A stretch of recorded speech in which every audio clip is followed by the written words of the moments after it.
కొంతమంది ఇళ్లలో ఏదైనా చిన్న సమస్య వచ్చినా సరే పెద్ద పెద్ద కేకలు పెట్టుకుని అరిచేసుకుంటూ ఉంటారు. చుట్టుపక్కల వాళ్ళందరికీ వినబడేలాగా అరుచుకుంటూ ఉంటారు.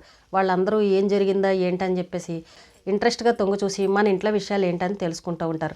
అక్కడ సమస్య చిన్నదైనప్పుడు చక్కగా కుటుంబ సభ్యులందరూ కూర్చుని ఆ సమస్య గురించి ఆలోచించి ఆ సమస్య నుంచి ఎలా బయటపడాలన్న దాని గురించి చక్కగా నిదానంగా ఆలోచిస్తే ఏ సమస్యకైనా సరే పరిష్కారం అనేది దొరుకుతుంది. మన ఇల్లు ఎప్పుడు కూడా చాలా ప్రశాంతంగా ఉండాలి. మనం పొద్దంతా కష్టపడి ఎక్కడెక్కడో తిరిగి సాయంత్రం అయ్యేసరికి ఆ ఇంటికి వచ్చి ప్రశాంతంగా భోంచేసి నిద్రపోతాం. మరి అలాంటి ఇల్లే గందరగోళంగా ఉంటే మనశ్శాంతిగా ఎక్కడ నిద్రపోతాం చెప్పండి. మన కుటుంబ విషయాలు ఎప్పుడు కూడా మన 4 గోడల మధ్య ఉండాలి. మన గడప దాటి బయటకు వెళ్ళకూడదు. కాబట్టి ఇలాంటి విషయాలన్నీ గమనించుకోండి.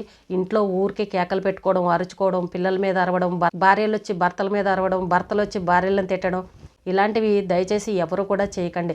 ఇంటిని ఎప్పుడు కూడా ఒక దేవాలయంలాగా ప్రశాంతంగా ఉండేలాగా చూసుకోండి. ఎప్పుడైనా సరే పక్కవాళ్ళు వచ్చి మన ఇంటి మీద తొంగి చూసే విధంగా మాత్రం చేయకండి.